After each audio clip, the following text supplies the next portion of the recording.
په تېره یو میاشت کې هېواد ته کابو 115,000 کډوال راستنېدل. سلام، وخت مو پخیر. پام وکړئ د نن ورځې تازه خبر ته. د کډوالو راستنېدونکو چارو وزارت د تېرې یوې میاشتې په لړ کې له پاکستان او ایران څخه هېواد ته کابو 115,000 کډوال راستنېدو خبر ورکړی دی. د کډوالو او بیرته راستنېدونکو چارو وزارت ویان عبدالمطلب حقاني طلوع نیوز ته ویلي چې 98,000 دغه کډوال یوازې له ایران څخه راوړل شوي دي. ښاغلي حقاني زیاتوي چې له راستنېدونکو سره د نغدو پیسو او خوراکي توکو مرسته شوې ده.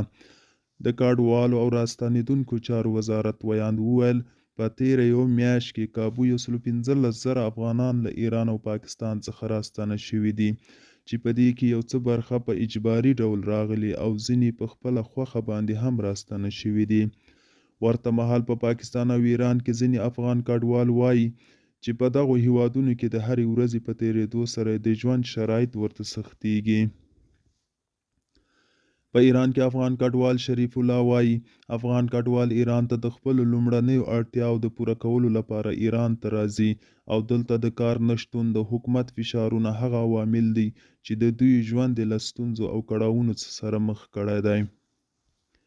په پاکستان کې یو افغان کډوال هم څرګندوي کله چې پولیس په سړکونو کډوال تلاشي کوي اسنادو ته درناوی نه کوي او کډوال هر وخت ځورول کیږي او پیسې ترې اخیستل کیږي.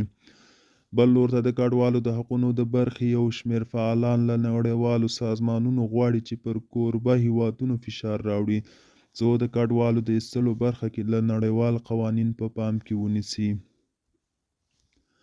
د کډوالو د حقونو د برخې فعال محمد خان طالبي هم وایي د بیرته ستنېدو لپاره ناقانونه کډوالو سره هر ډول چلند باید د نړیوالو قوانینو او مقرراتو په چوکاټ او د انساني کرامت په غونډیتوب کې وشي.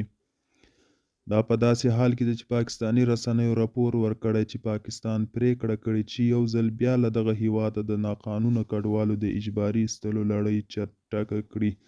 دوستانو دا و د نن ورځې چمتو کلی خبر.